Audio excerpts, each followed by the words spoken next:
A man without self-control is like a city broken down and without walls. Hello friends, this is Stella Sanobokelo, welcoming you again to the Family Enrichment Hub, your center for family learning and for growth. Thank you for those of you who have continually supported this channel. And for those of us who are new, kindly share, subscribe and like so that this network can truly grow to more and more bounds. Today I want to be speaking about another storm which is ravaging our families and our communities, and that is the issue of child sexual abuse. Statistics from the Uganda Police Crime Report of 2022 indicates that a total of 12,780 children were defiled in the year 2022, and of these, 12,470 were girls, while 310 were boys. The report further tells us that 8,960 were defilement cases, while 3,820 were cases of aggravated defilement. A dear friend recently shared with me her fears of she actually is suspicious of her husband because she truly believes that their daughters are being sexually abused. That's a very unfortunate place to find yourself as a family where children cannot trust you, their own father, because of the indecent acts that you are performing on them. Joyce Meyer's story is also a classic example of what children can go through when they suffer in the hands of sex predators. Joyce Meyer suffered sexual abuse in the hands of her father with the full knowledge of her mother, and she grew up with a sense of rage and hatred towards her mother for keeping quiet and not defending and protecting her against what the father was doing to her. I also heard recently of a family where a man and his wife were both having good jobs in the city, and they were very busy people.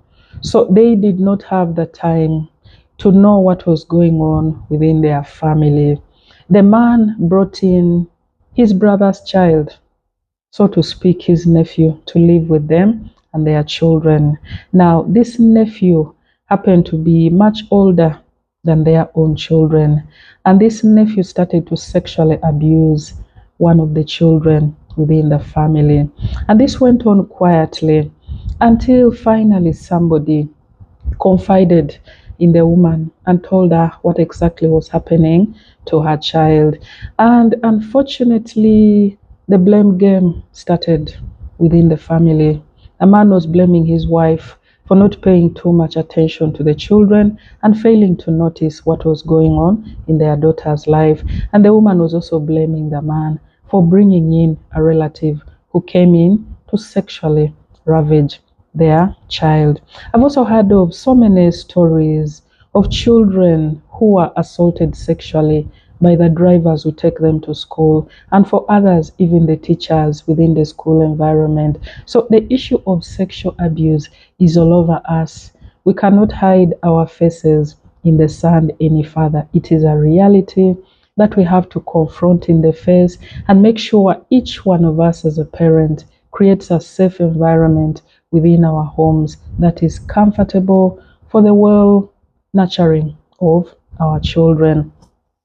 Indicators from an NGO that I also listen to, Joy for Children, show that many cases of child defilement that happen within the communities are not reported. People don't report these cases because of the stigma that is associated with sexual abuse. And this NGO also tells us that these girls are lured with very simple things, like simple gifts like food, simple gifts like soda, simple things like pads, like juice. Those are what the sexual perpetrators use in order to trap and destroy the innocence of these young girls.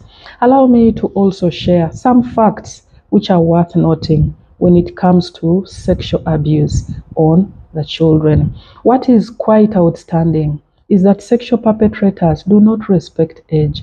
That's why you will hear that even a child as small as 3 months old baby is a victim of sexual violence.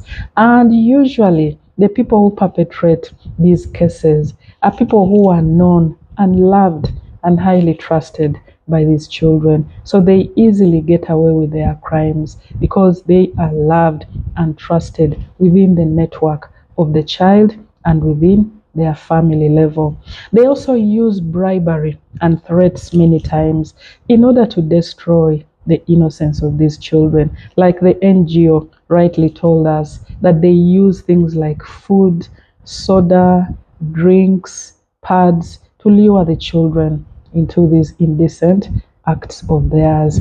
And this issue transcends age, it transcends gender, it transcends culture, it goes beyond even race. So it's an issue which you cannot zero down to a particular area only. It's happening everywhere, it is happening all over us. And so the more need for us to pay keen interest to the well-being and safety of our children in our home spaces.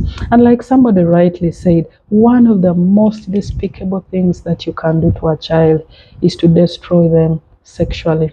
Why? Because you are destroying their innocence, you're destroying their ability to love and trust again, you're destroying their ability to grow into the people that they desire to become.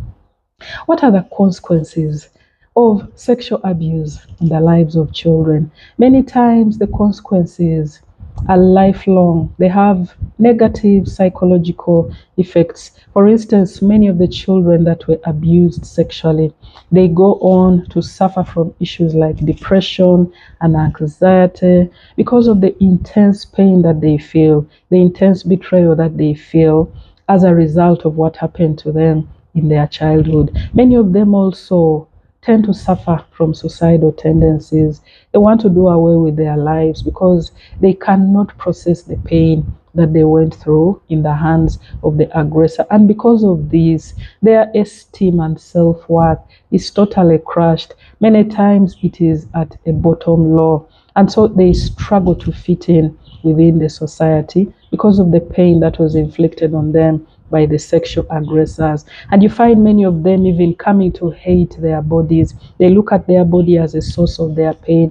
They look at their body as not good enough. That's why probably this sexual act was performed on them. And so they struggle to live under their skin. And then for others, they will struggle, they will suffer spiritual damage because they will reason and say, if there is truly a loving God somewhere, how come he did not protect me from this sexual aggressor?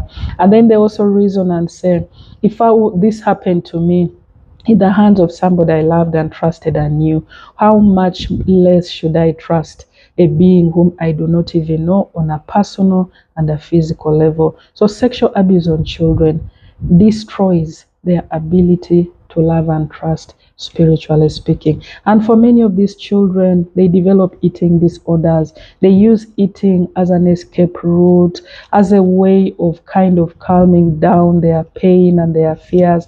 But unfortunately, this is like a painkiller whose effects eventually wear out, and you still have to face the pain that you're going through. And for many of them, even when they enter sexual marital relationships in adulthood, they suffer issues like sexual dysfunction because they have not yet properly gone through the process of healing from the pain that they encountered under the hands of their sexual aggressor. And for many of them, they can grow to become sex predators who even also start to abuse their own children because this is a pattern that was introduced into their life. And so this is the life that they know and understand. For many of them, they suffer issues of rage and anger, and more so on the adults who knew, whom they confided in, the pain and the suffering that they were going through under the hands of the sex predator. And we are also told that these children are 35 times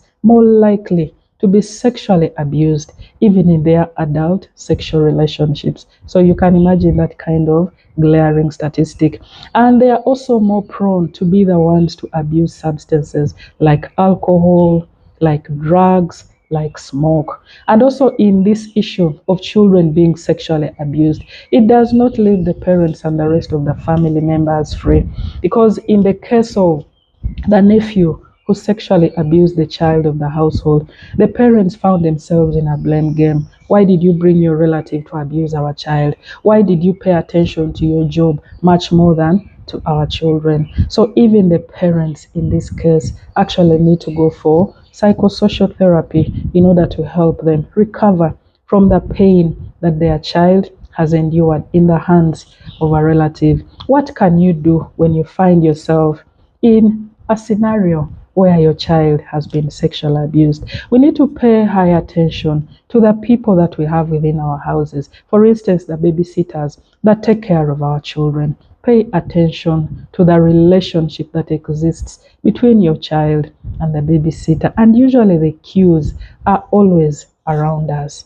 For instance, when you're living with a certain relative in your house and you seem to be getting on well with them, but your child for some reason does not like that person, pay attention, because the child could be communicating something very important to you through that dislike. And also the subtle discomfort that you notice a child feeling when a certain person appears within the environment at home. Pay attention to that as well, because those are leads to help you know that indeed something uncomfortable could be happening behind the scenes, which this relative is doing to your child. Also create an environment where it is free. You can discuss these issues comfortably with your children. Let them know what an appropriate touch looks like, and let them also know what an inappropriate touch looks like. And when an inappropriate touch happens to them, they should be able to quickly report to the relevant authorities.